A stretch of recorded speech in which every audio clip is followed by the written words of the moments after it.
qarang, mana 3 ta futbolchilar bor. Bular sport formasidan qat'iy nazar milliy jamoada boshqacha o'zini to'g'rilab oladi. Bular Otabek.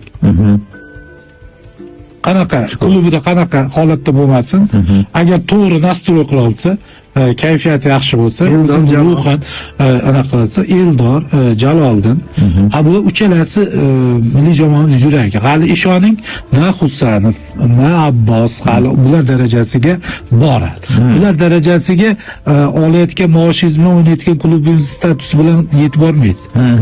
U bilan o'lchanmaydi. U bilan o'lchanmaydi. Bular o'tkazgan, yelkasidan o'tkazgan anaqalar bor. Bagaji bor.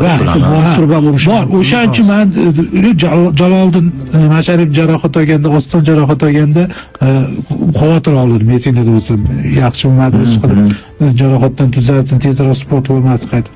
Xudo xohlasa, birinchi o'yinda maksimalniy kayfiyat yaxshi.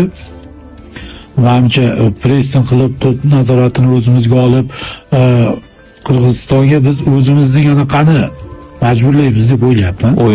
O'yinimizni bizning ssenariyda o'ynashiga anaqa majburlaymiz.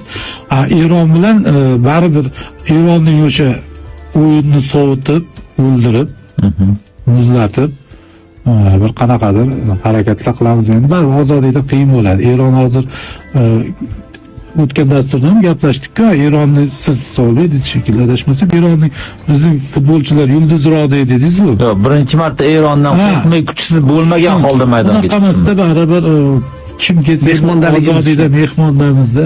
Toshkentda bo'lganda boshqacha bo'lardi ehtimol. Shuning uchun Xudo xohlasa xayrlisi bo'lsin. Ozodlikda yutganda O'zbekiston yutgan. Maksimalniy ochko olaylik.